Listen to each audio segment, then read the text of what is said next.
of Small Town Expectations. It's the podcast where people get vulnerable and share their stories, share their experiences. My name is Brandi Rose. I'm here with my wonderful partner, Haley Bassing. Hello. We are excited that you are joining us for another episode, but we want to encourage you first to get on to wherever you're listening, whether it's on an Android device or Apple iTunes, and rate and review the podcast.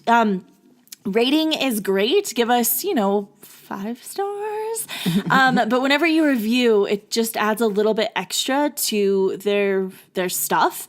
And so it makes it easier for folks to be able to find the podcast and also listen to the podcast. So, it's really, really cool if you just take just a couple seconds and scroll down and rate and review the podcast. We appreciate it for sure. But we also want to encourage you to check us out on all of the socials. We are super active on Facebook. You can see extra pictures there, extra little encouragements there from Haley or I. But we're also on Instagram, and not as active on Twitter, but we're there.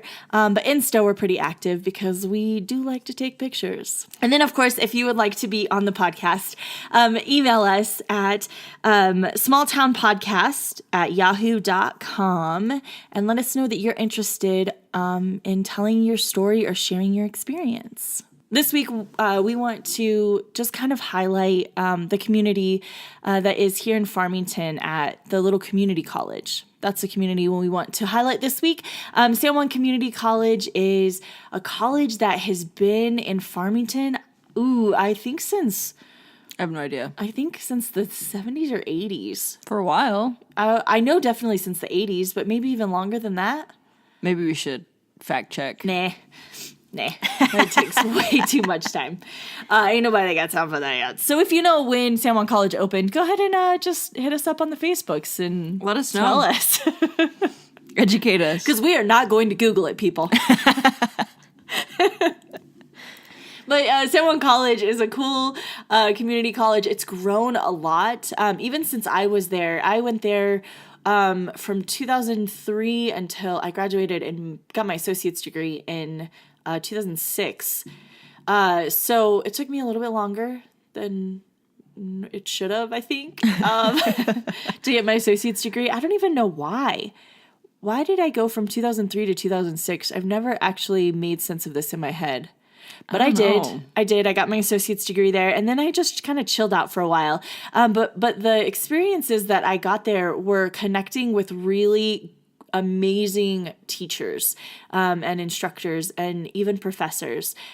Two that still to this day stand out in my head is Dr. Bramhall. He's a social studies teacher, and he forced us and because, I don't know, he forced us to think of stuff in really, he forced us to think outside the box, which is important in this community because a lot of times people are very inward and very just, it's hard for somebody, no matter what age, to think outside of this very rigid place that has just always been their life. And so he forced us to think outside of that box. And I remember watching him pay attention to people's responses, and he always could play both sides of it. Like, you know what I mean? Mm-hmm. Like, he would ask a question and somebody would answer, and it would be a great answer. It would be something that was very progressive thinking and very thoughtful and very, all of those things that you want in a thoughtful answer.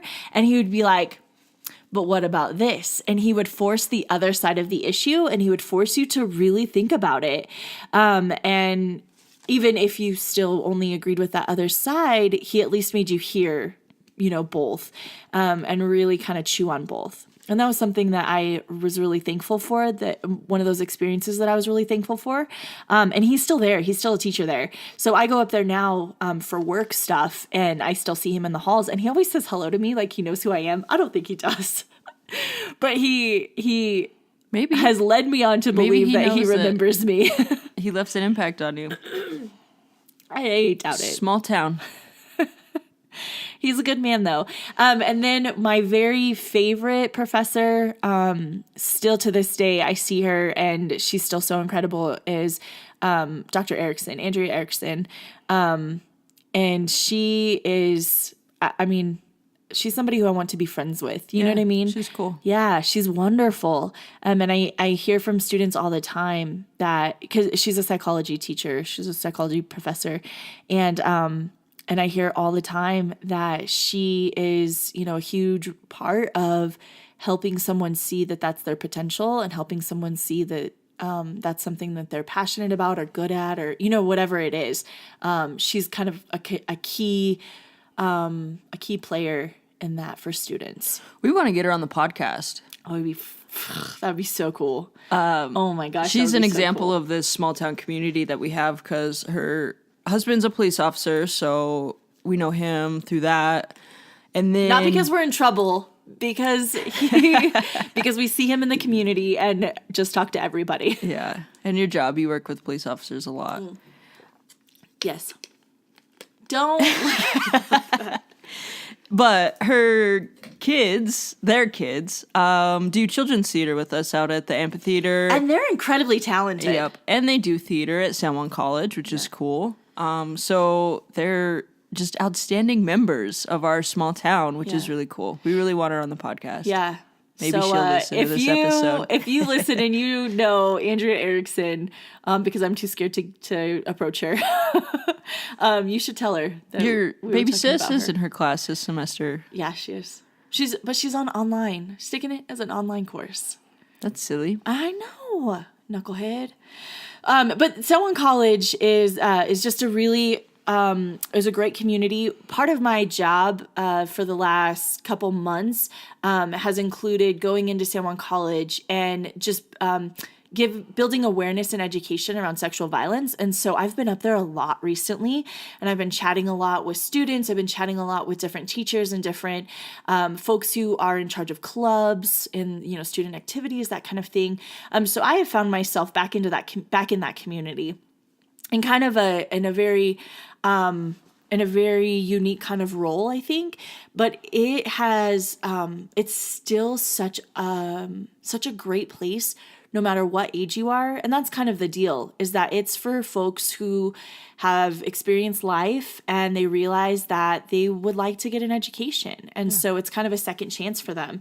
And that's majority of the students that are up there. Not all students are, 30 plus, but majority of them, I would say, are a little older. And there's nothing wrong with that. Like, please don't hear me I hope there's encouragement in my voice when I say those things, because that's what that school is about, is giving people, just kind of a second career or something like that. And then they have the encore classes for like 60 plus people. And I always hear from sweet Peggy Cole and her husband. They talk about how they love going up there and taking classes. They recently did a class about some of the underground spy stuff that happened in Santa Fe. And then they got to actually go on a trip with the people from San Juan College and tour that area. And I just think that's so neat that this community offers something like that. Yeah. To any age, again. And when I say any age, I'm talking like 90 years old. People are taking art classes up there. It's just really neat. And we're going to put San Juan College link in the description because I think, if you are somebody who is thinking about going back to school and you live in the relative area, that's a good resource. It's a good choice. It's a good option. So we'll put that link down here in the description so you can head over and just check out what they may have to offer you. Yeah.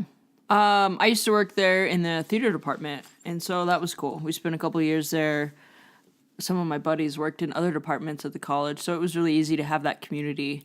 They do good stuff, though. They bring in shows and they host events. I don't know. just good, always good in the theater world. Yeah, I think we should put up a link to that stuff too, because there's always stuff happening in the theater, whether it's in the Little Theater, it's in Henderson Fine Arts Center. They're always bringing in pretty incredible acts. Yeah, and they're allowing us to have the vagina monologues there this year, Yes, which is cool. in the Little Theater. That's happening in April, and we're going to talk more about the vagina monologues later, and hopefully have on a couple of the ladies who are in that show. Ladies. So we'll put a link to San Juan College just in case you want to go back to school, but we'll also put a link in for just all of the happenings, maybe their community calendar. Well, and their community calendar is really cool. San Juan College, they have a radio station, which is rare. I don't know, I feel like with the advent of the internet. But Scott Micklin over there is really cool, and he's keeping up with it. And his studio has been remodeled in the last year and a half, and he has all these video things, so he's creating video while he's doing radio. It's really cool. Scott's a great human, and it's cool. That's how we build community. Every year he allows, or every show just about, he allows our high school students to come and sit down and talk with them, so they're able to have that radio experience, like that professional radio experience. And then we're able to share with the community. Hopefully people listen to that radio station. I know, they're super popular. Yeah. They're listener supported, so I guess they do.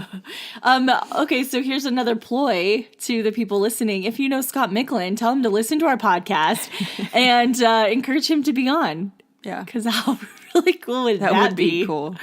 He's a really great person too, though, because he announces everybody's names at the graduations. They get him to do that. He just has the voice. Yeah.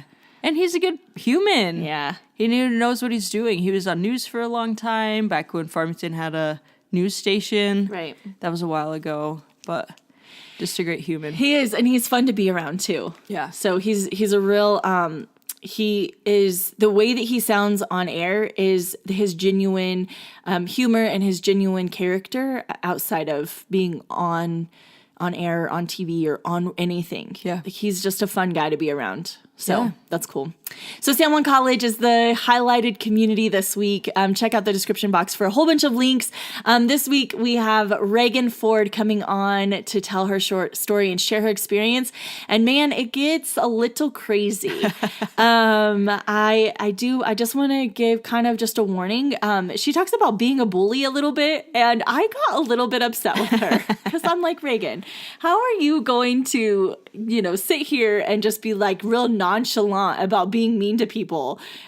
I had a really hard time with that. Full circle. It is. And listen, Reagan and I are friends, and I do really care about her. And, once we stopped recording, she's like, Brandi, I've said sorry to the people that I was mean to in high school. I didn't say sorry to all the people that I was mean to on the internet. But I've said, I've apologized and I've made amends. And I'm like, okay, just as long as we can see that that's not okay. And she was like, I know, I get it. So you'll hear her story. You'll hear that little snippet about her life. And I hope you enjoy it. And check out her link. She's given a couple links for things that she's really passionate about. And they actually are happening at San Juan College as well. But I'm going to let Reagan talk about that little section. So here it is, Reagan Ford.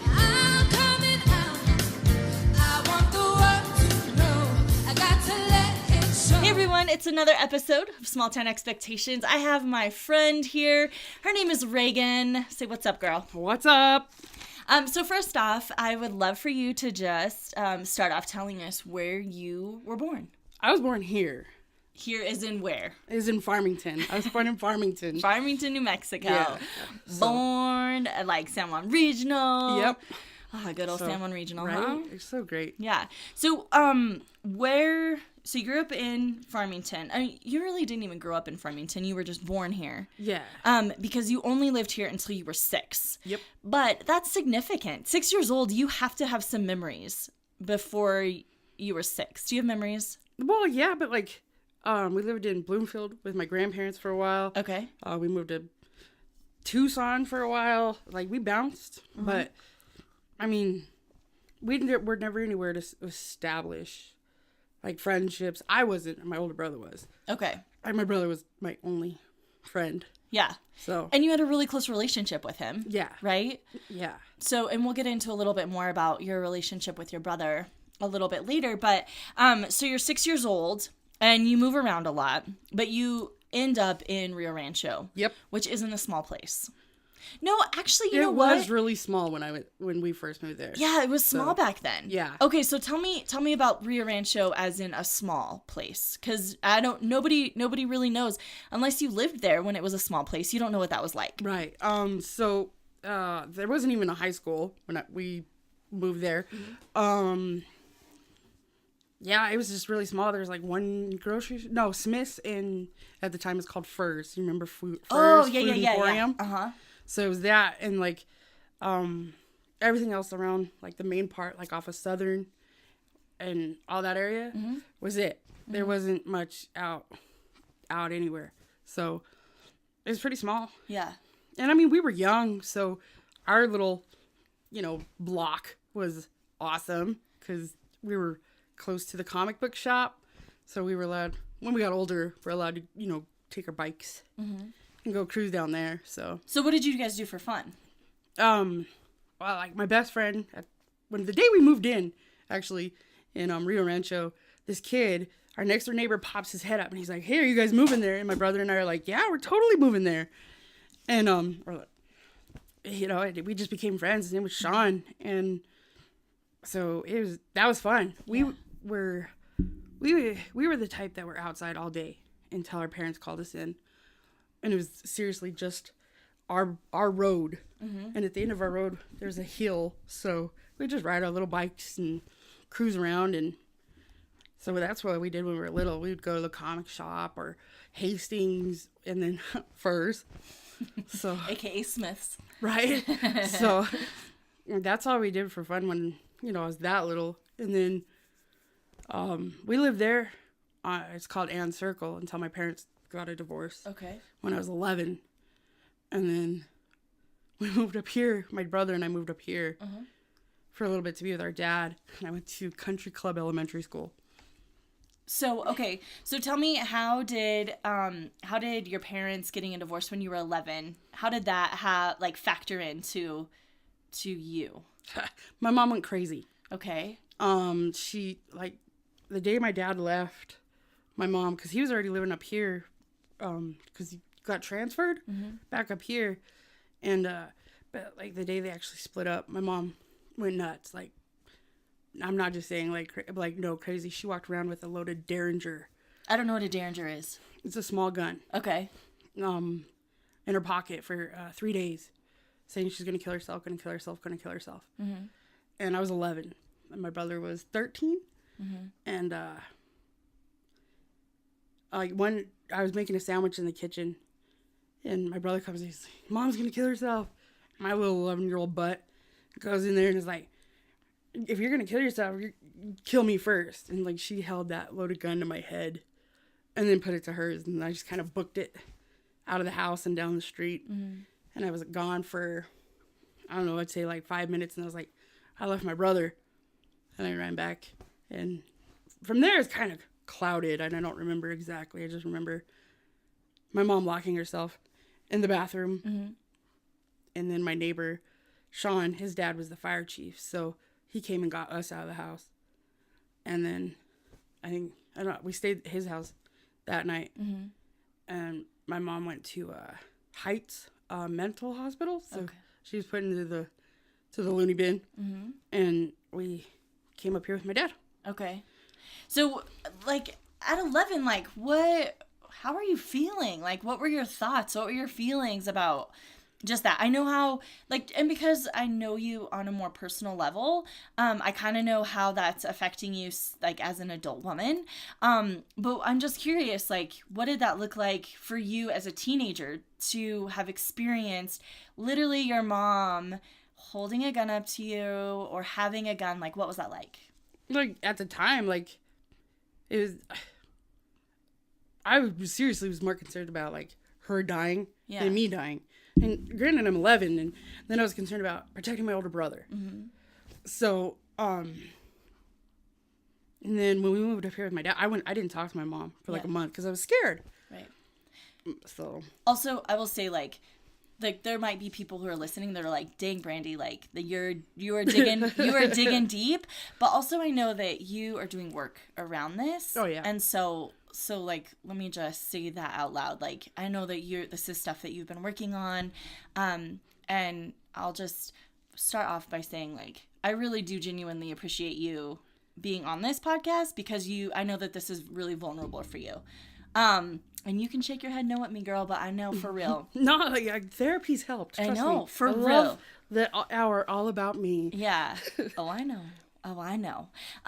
So I just want people to know, like, I'm not bringing up some trauma that you haven't actually sort of, worked through and talked about.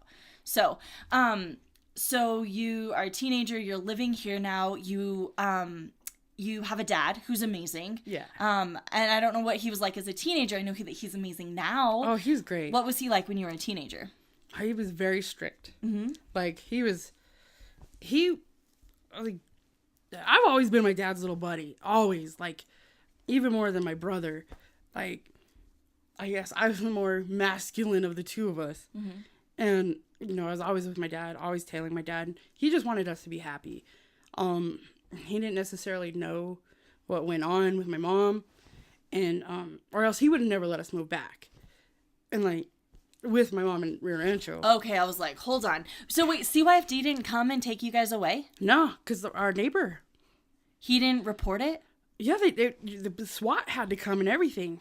Okay, But so since let me I just do tell have a you. dad- Let me just tell you that today, if something like that would have happened, CYFD would have come in, pulled you from the home. You probably would have gotten sent to your dad, but your dad would have known what was going on, because there would have been maybe not court proceedings, but there definitely would have been meetings with, like, Oh, yeah, Child definitely. Protective Services. Definitely.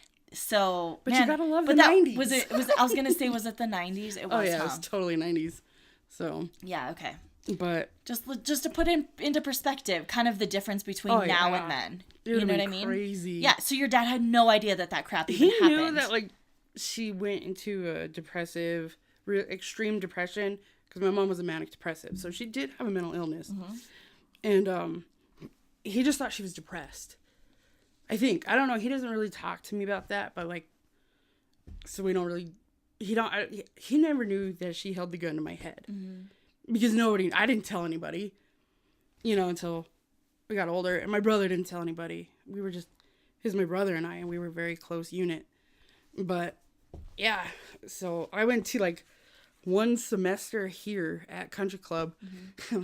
Got my first detention and my first, like, in-school suspension at that school. And then I was like, What'd you do? what did I do? Oh, I smacked a kid for running their mouth, I guess. I don't know. So, my mom's little episode made me a little bit more prone to violence, I guess. I don't know. But after that, I was like, I'm going to move back to Rio Rancho. So, because I had friends there. So in-house suspension was like, I'm going to move back to this Yeah. really hostile environment? Yeah, well, yeah, my mom was really good at manipulating people. Reagan. She's really good, like, really manipulative. And Yeah. so, my brother came back first. Or if my brother never came back to Rio Rancho before I did, I probably would have. I never followed my parents. Like, I followed my brother. Yeah. Okay. So, so tell me about going back to Rio Rancho. What happens now? Like, what was it like living back with your mom? Was she on medication? Was she? She self-medicated really well. Okay. Yeah. But, I was middle school and 6th grade. Yeah, I was in 6th grade. And we had all the other elementary schools at Lincoln Middle School. See, when I lived in Rio Rancho, there was only one middle school even. Now it's bigger than this area. So oh, yeah, it's big time. huge. Yeah. And I was 6th grade and couldn't really find my footing too well. And the friends that I had established, they made new friends and stuff like that. So I was kind of really alone at that time. And also, like, that's kind of when I started figuring out my sexuality. So I was even more alone and scared. And everybody liked this one boy, and I liked this one group of girls, and I just kind of wanted to be. I didn't know that was why. Mm-hmm. But, hindsight being 2020 is like, your little booty is queer. Mm-hmm. So, but I couldn't talk to my mom, because I needed to figure it out for me. And when I finally did click that the boys weren't doing anything for me and all the little girls were, I was suicidal. Not little girls. They were just girls. Yeah, well, yeah. I was a little girl too, so we were all the same age. But yeah, it was bad. It was, I got suicidal, and like I didn't get to go back to my childhood home because we lost it. And like with my mom, she didn't like to work, so we were moving around all over, and just 6th grade was bad. I failed. Plus that, moving in between semesters, and I had to go to summer school, which I liked summer school. I don't know why. We didn't do anything all day except for play with Lincoln Logs. Remember those? Mm-hmm. So that was pretty awesome. But things started picking up in 7th grade for me. My mom, she was better, like she was really lenient. Like she was out partying, so we pretty much got to do whatever we wanted. Mm-hmm. And unfortunately, this time too, that was like my brother and I were splitting apart. He was older, so he was hanging out with people who could drive, and I was freaking out about not being into the boys or my brother's friends, because I'd have friends come over there. Oh, they're so cute. And it's like, yay, and yeah. I mean, Jonathan Taylor Thomas was my man. Don't get me wrong, but he was like the only one. And but yeah, the summer between 6th and 7th grade, I kind of like told my brother that I was gay. Kind of, I told him, I was like, all those Jonathan Taylor Thomas posters, and he's like, yeah, and I was like, it's just a front. I don't like boys. And he's like, I'm telling Mom. And I was like, I'm just kidding. So that made it even worse, like going in on myself. Like, and I come from a very conservative family, very conservative and very religious family. Mm-hmm. I wasn't around the hate, but you hear things and pick things up, and, especially in the 90s, I couldn't Google what's going on with me. Yeah. And then, but 7th grade, I met my best friend, who's still my best friend to this day. And things just started picking up. Like, it was great. My mom being out, I was able to go smoke weed and hang out with my friends. And in 7th grade? 7th grade. Yeah. So why do you think you started smoking pot in 7th grade? Why? Because it was cool. Okay. Like everybody else was doing it. Yeah, well, yeah. And plus, I hung out with the bad kids. Okay. But I played basketball too, so I didn't smoke like during the season. Because like I can't smoke weed. But okay. So, what was high school like? Oh man, high school was great. I loved high school. Okay, so I went to Rio Rancho High School the first year it opened. Okay. That's how small Rio Rancho was. Yeah. And What year did you graduate? I graduated in 01. Okay. And we didn't have a senior class. And so like the juniors, we knew the juniors and stuff like that. Like, so we kind of just knew everybody already. And my freshman year, like I wouldn't consider myself a bully, because I didn't have the attention span to like really make somebody else's life hell. Like I would pick somebody like a week and then pick on them for a week and then be done with it. But that's when the heavier drugs started coming.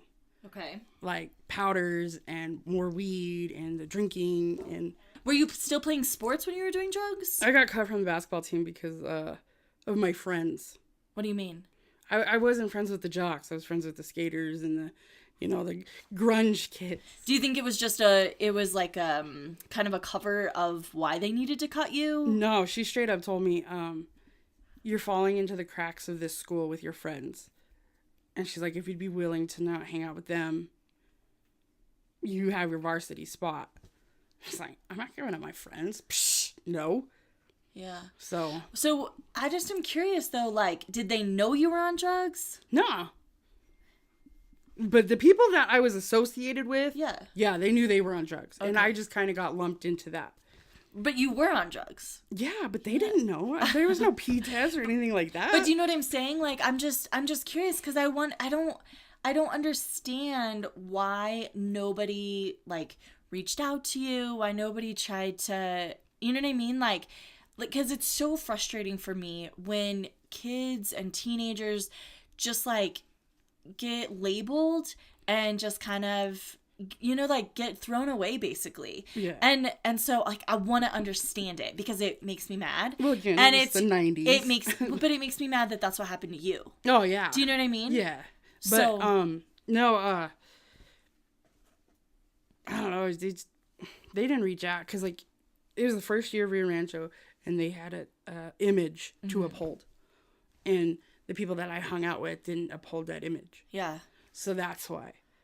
It was more of the image factor of that than me. Like, I'm sure things have changed now. I doubt it.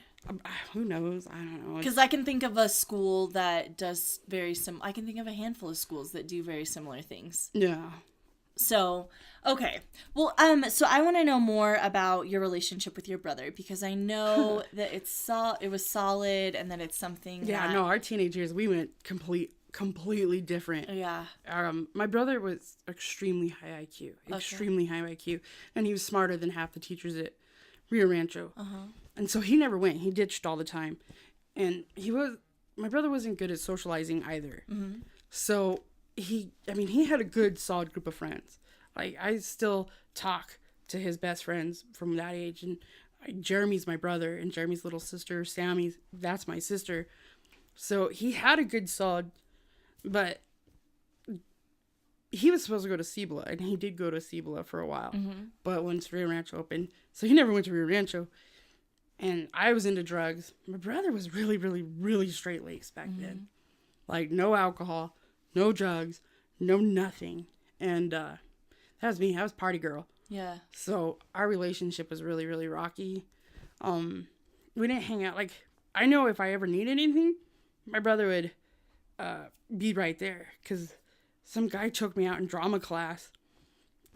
And he was just being a jerk and, threw me up in drama class at Rio Rancho High School. And my brother and his best friend, Mike, they went to the guy's work and pulled him over the counter and, like, threatened him. So we weren't friends, in our teenage years. So, but he was still my big brother. And I know if I ever needed anything, I can go to him. Okay. But I was with my best friend all the time. So we were just having a good time, and it was all about me. And, like, we didn't come and see our dad because, like I said, my dad was strict, like, really strict. We came up here, up to Farmington one time, and he wouldn't even let me go to the mall. And I was like, I am 15. I know everything. Let me go to the mall. So we didn't spend a lot of time with our dad either in our teenage years. But yeah, my mom wasn't she wasn't a present parent. Yeah. So I just imagine, and tell me if I'm wrong, I imagine your like high school years to be very just, you kind of running the show, doing what you want. And same with your brother. Your brother just had a different experience. Oh, yeah. And so what happens after you graduate? Like, did you graduate and what happens? Well, so, right after my sophomore year at Rio Rancho, I wasn't allowed back to Rio Rancho and they opened up an alternative school called Independence. So what year did you start that? In your junior year? Yeah, my junior year over at Independence High School. Okay. And we had like 150 kids. And it was all the supposed bad kids. I mean, yeah, we were all bad kids. We all did drugs. We had a smoking section. It was awesome. We only went Monday through Thursday, like half days. And like my 8th grade teacher was now my junior English teacher. And she loved me. She gave me a referral when I was in 8th grade and she cried. So it was great to be back with her. And what is a referral, like a get in trouble? Yeah, go to the office. Okay. Like, yeah, I had my own chair and a coffee cup in middle school in the office. It was awesome. I was in trouble a lot. And obviously that, I got in trouble at Rio Rancho too. But Independence, you got a little bit more slack. The class sizes were smaller, and like we had 150 kids and we were all friends. Like, it was crazy. We didn't have groups. It was just all of us together. And yeah, I loved it. And that's when I was, my best friend, she kind of figured out, like, internalized self-shame and all that stuff about being gay. And she's like, you need to just try it. You just need to try it. You just need to try it. Like, I don't need to try it. I'm not gay. And yeah, I tried it and I liked it. And it came out as bi to my friends, you know, and they're like, we knew. And it's like, well, why didn't y'all tell me? And it was great. Like, they were all really accepting. And like a week later, I was like, just kidding. I'm not bi. I just like the ladies. How old were you whenever you said that? 17. Okay. To my friends. And I was all right. You know, like, I didn't have internalized homophobia. I didn't have self-shame. Like, I was actually okay with being who I am around my friends.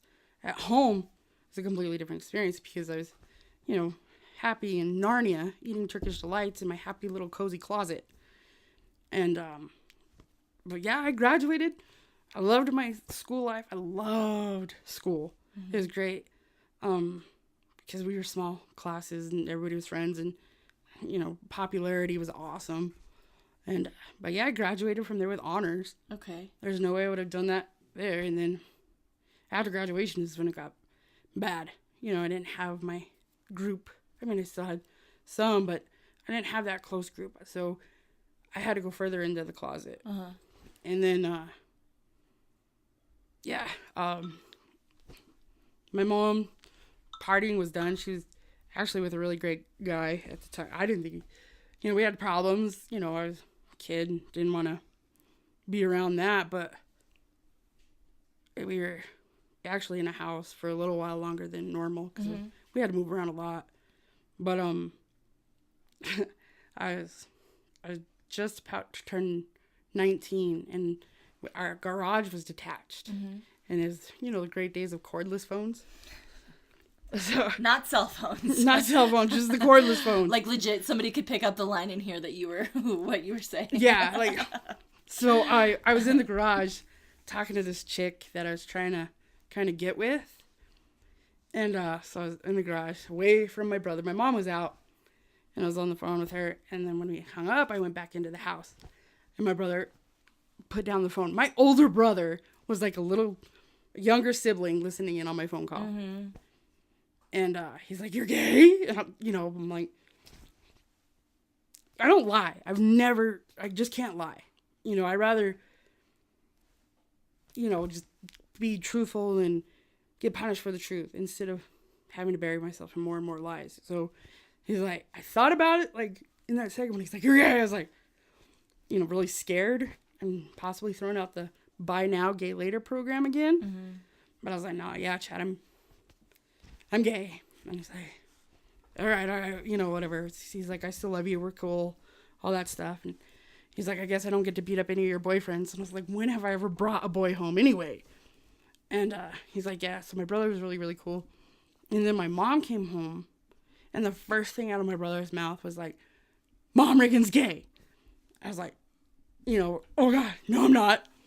You know, and because I was scared. You know, it's scary, especially like coming out. Like, you have that fear of rejection, period. I had that fear of rejection with my friends. When my brother found out, and then he tells my mom, and then like my mom straight up slapped me right away. Like, she's gonna slap the gay out of me, right? And we got into a verbal arguing match. And then she tells me, like, "You're going to hell." And I was like, "Well, I'll keep your rock warm." And, you know, we argued a little bit more. And then my brother finally inserted himself and was like, "You guys need to go calm down. Because my mom was coming at me. So, like, I don't know what she's going to do. But it wouldn't be the first time that she's hit us, you know, because, like, she had her faults. She really didn't. But, I mean, she was a good mom, too. But, like, she was mentally, emotionally, physically abusive. And at the time, we didn't think that, you know. But, yeah, so that freaked me out. And, like, she had gay friends. That's what I didn't understand. Mm-hmm. I didn't understand her reaction. And after we calmed down, she was like, "All right, whatever. You're gay, okay? I love you. You know, you're fine." I was like, "Phew, that's really cool." And but I still had shame, and I still had that internalized homophobia because, again, like, my grandfather wasn't just conservative. He was a politician.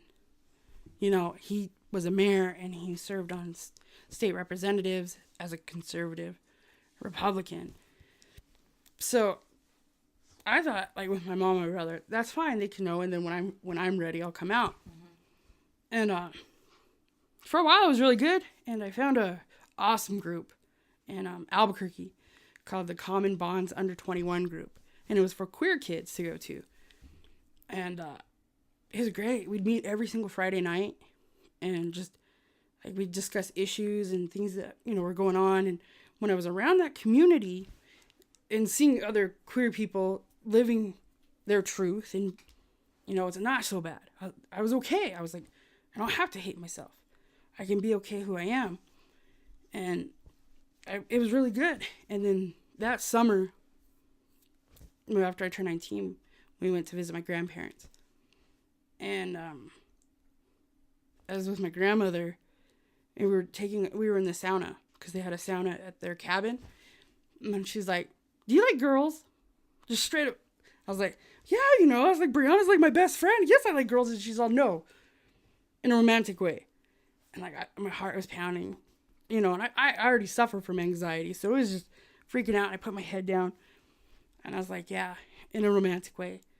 And she's like, I still love you. And that was like the best reaction that I've had since coming to terms, because I never got to come out. My mom came out for me to everybody. So my grandparents already knew. But my first question to my grandmother was like, do you still love me? Does Grandaunt still love me? And she's like, yes, we still love you. So I was out. Yay to everybody. I don't know if she told my dad. I never told my dad. But whatever. And so I did what comes natural. Ellie, come here. Go ahead. Sorry. No, it's good. I love it. Sorry. Keep going. No, you can't play with Fox. I'm sorry. I cut my hair really, really short. Mm-hmm. And I always dressed like a boy, so my wardrobe didn't have to change. But no, it was like little itty bitty spiked hair, and I was like, yes, just felt liberated. I was out. People knew I was okay. I had my group. Yeah, it was good time. And then my grandparents saw my hair, and they're all, you look like a boy, and you look like a boy. And I got that so much. And they're like, oh, you're gay now, so you have to look like a boy. I'm like, no, and I grew up with the hate the sin, love the sinner. And to me, that bothers me, even to this day. Because it's like, am I really committing a sin? Mm-hmm. And so, when I was around my family and stuff like that, then I'd get the shame. Mm-hmm. Because I felt like I was doing something wrong. They made fun of my hair. I had rainbow stickers in my room, and my mom's like, why do you have to be all like that? Why do you have to be like that? So I wasn't allowed to be proud of who I am. Mm-hmm. Unless I was at my group, which I loved that group. And I went there until I was 20, because I met my beautiful wife. She wasn't supposed to be my wife. She was literally supposed to be a booty call. But what's funny, though, is like, we met in a chat room. Remember those days? The chat room days? AOL days, huh? This was gay.com. And what's messed up, though, was like, the reason I was in the room, the chat room, was I was talking smack. Bad. Like, oh, fire and brimstone. But why? Like, what were you saying? You're going to hell. Mullets are horrible. Why were you... Mullets are horrible. Yeah. Again, it was, like, party in the front. Yeah. I mean, party in the back, serious in the front. Yeah, and you were making fun of people's mullets? I don't even know if they have mullets, because we couldn't see. I am the original troll, the original internet troll. But yeah, no, because I was just getting a rise out of people and being an asshole, because I'm really good at that. And again, I wasn't around a community unless it was a Friday night. Mm-hmm. And then separated from that community right away, just the shame. And like, obviously I'm doing something wrong, because everybody in my life is telling me about my hair, about my rainbows, about dressing like a boy, which is funny because I have never dressed like a girl.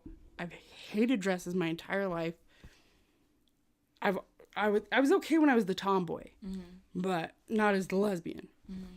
And so, I don't know, I guess I was just taking that frustration from everywhere around me, like, it's okay, but it's not okay. Yeah. And but plus that it was funny to talk smack on the internet back then. I mean, there's still internet trolls. But they're not funny. They are funny. No. If you know, yeah, oh my gosh, yeah. If you know how to mess with them back, it's so much fun. Ugh. But, I don't know, it was just, and it was a different time though, too. Like, we didn't have that, you know, and I mean, I was sleeping around. And nobody, a lot. so I just have more questions about this, you being a troll thing. So do people know? Do people know your sexuality, or were you, No. you were just like, I just went into that chat room just clack, clack, clack, what clack, was, clack, what talking was smack. what was your username? Camp Kill Yourself. Shut up. Which was... That's I don't know, awful, that was one of Reagan. them, yeah. Okay, hold on. Reagan's pulling out her phone like she has some sort of memory log. I don't know, one of them was Camp Kill Yourself, and I had like 8 of them. Awful, Reagan. Camp Kill Yourself, do you know what Camp Kill Yourself is? It was a think band. It sounds No, terrible. it was a band. It was a band. Okay. You know Bam Margera, man? Yeah. It was his brother's band. Okay. And it was good music, so I don't know, because it was my AOL Okay. chat name. Oh, hold on. We got a screenshot Skater here. Girl. Skater Girl. Yeah, whatever. Okay. Anyway, so I was in there, and like, it was crazy though, because like, they get fired up, and it was, I would go into straight people's chat rooms and do that too, so it's not like, Okay. I was just, again, I don't have the attention span to hit up that room every day, but you were a troll. I was a troll. Hurting people's feelings. Totally hurting people. How do you feel about it now? Like, looking back, like, is it something that you're remorseful about? Not at all. Seriously? Seriously. I am judging you right now. I got kicked out of Yahoo chat because, like, my best friend and I were going so hard at one chick. She literally met us on Montgomery Boulevard. And she was an adult. She was 35, so younger than I am now, coming to kick our ass. I am judging you right You now. can totally judge me. It's cool. I don't feel any. I mean, to the, you know, to the women, the lesbians and queer women that I talk smack to, I feel bad because, whatever. But I don't know. Not really. I really don't. Like, if somebody would have like talked smack back to me, it wouldn't have been all my wrath on the whole chat floor. I am really just in super disagreement with you right now. Okay, so we'll have to move on because I'm feeling. But it's crazy though. Like on gay.com, probably, I don't know, 10 minutes after, I was still in the chat room because I was watching it. You know, back in the day, you could just sit there and watch and read the conversations. Mm-hmm.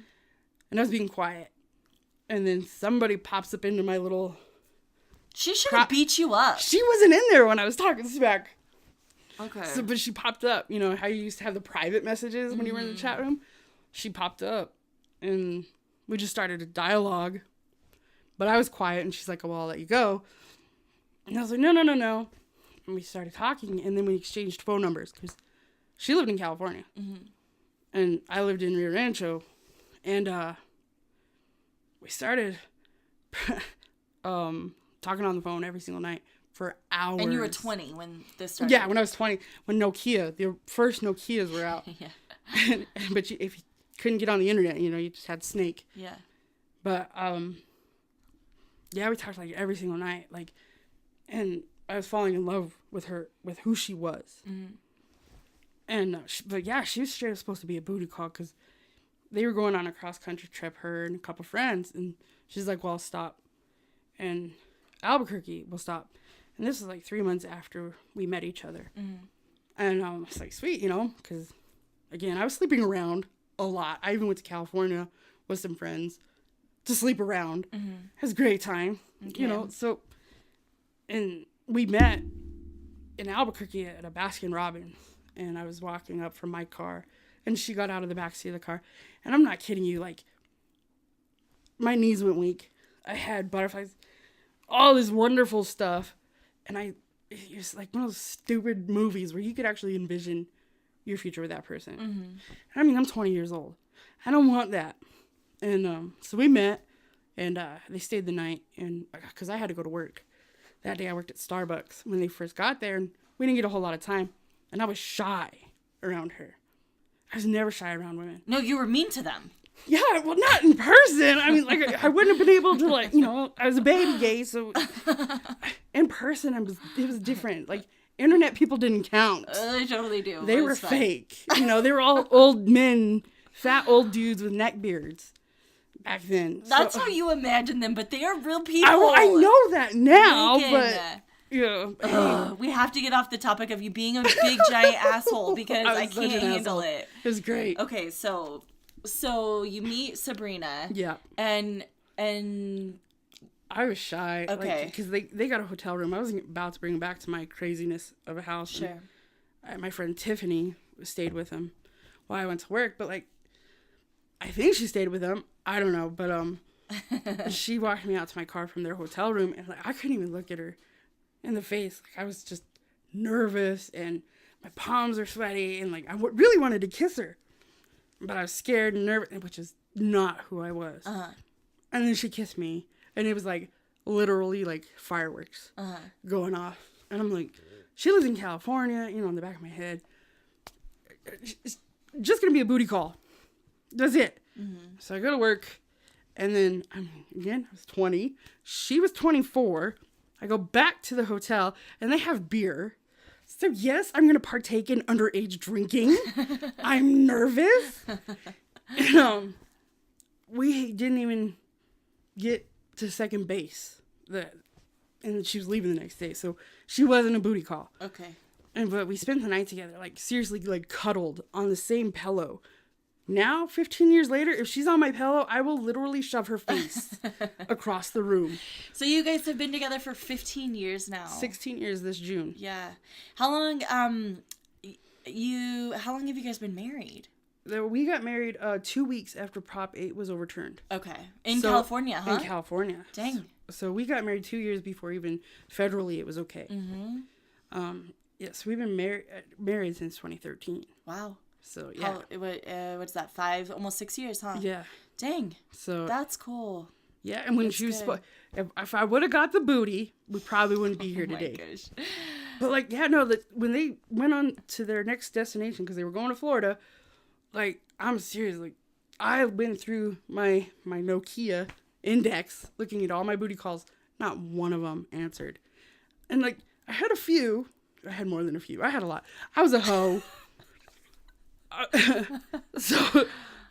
But yeah, and then she goes to Florida, and we're still talking every single day, like falling asleep on the phone with each other.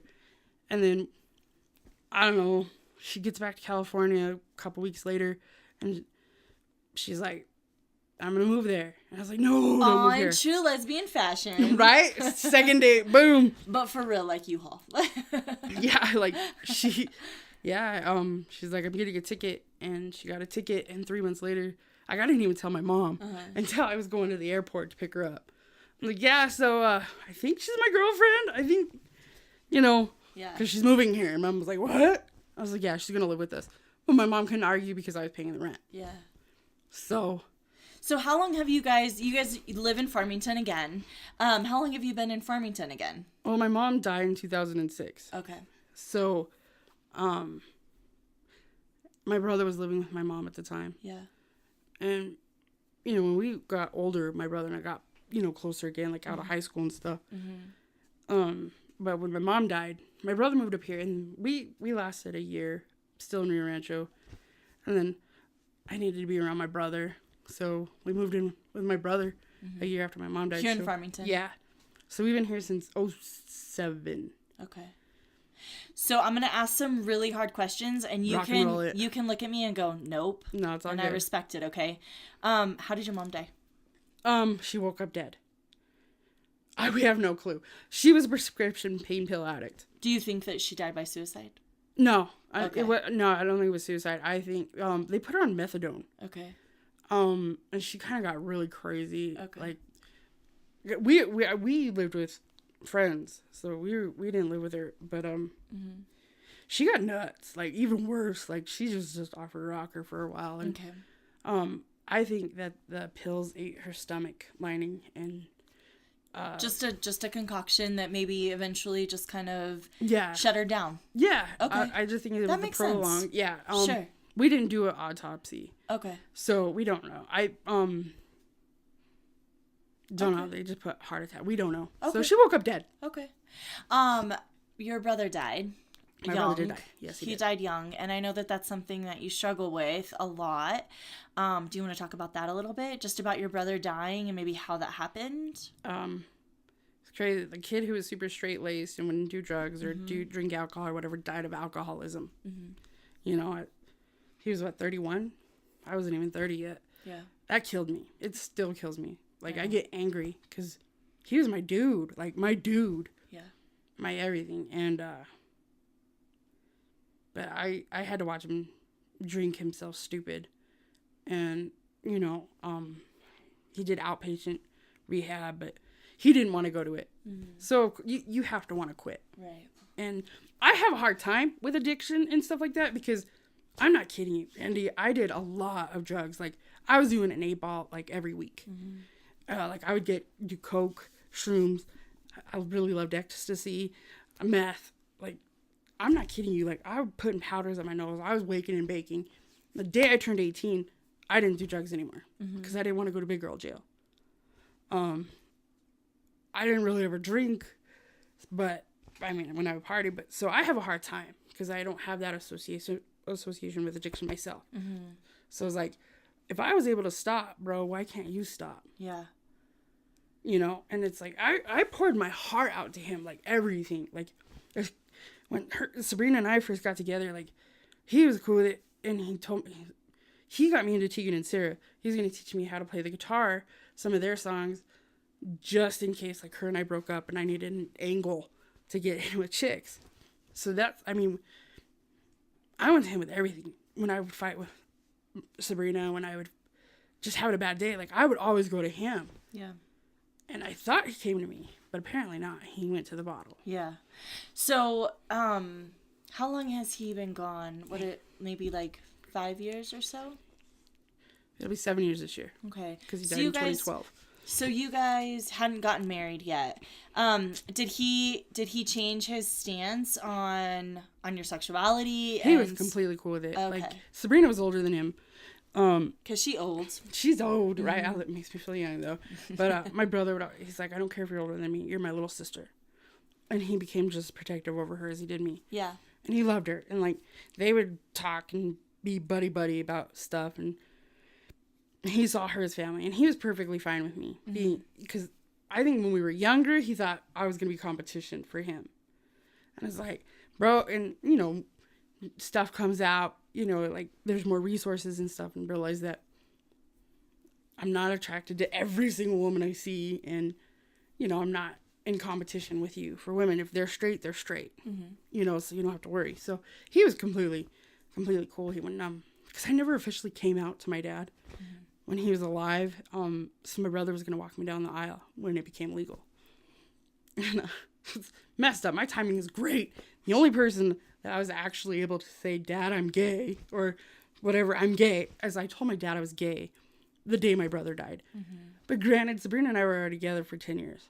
So he probably, he knew, but yeah. I never officially. But it's about being able to actually say those words. Yeah. That's what coming out is. Right? But yeah. The day my brother died, that's my great timing. Yeah. But it was bad the day my brother died. And I'm imagining now that, like, your dad and your stepmom Joyce, like, both of Janice. them. What? Janice. Oh, why did I say Joyce? I don't know. Who's Joyce? I don't know. Sorry, Janice. I'm sure that you're listening, and next time I see you, you're gonna be like, really? But so now, like, they're really supportive, and I feel like they're incredible parents. They're amazing. So yeah, the day we got married, because we were in California, and I called my dad. I was like, oh, I'm getting married, and he was like, whatever, and I was like, oh God, he's mad. Yeah. But he was on the golf course. But when we came home from that, my dad, you know, was being all like huffy puffy and like, because he wanted to be a part of it. No, I'll tell you.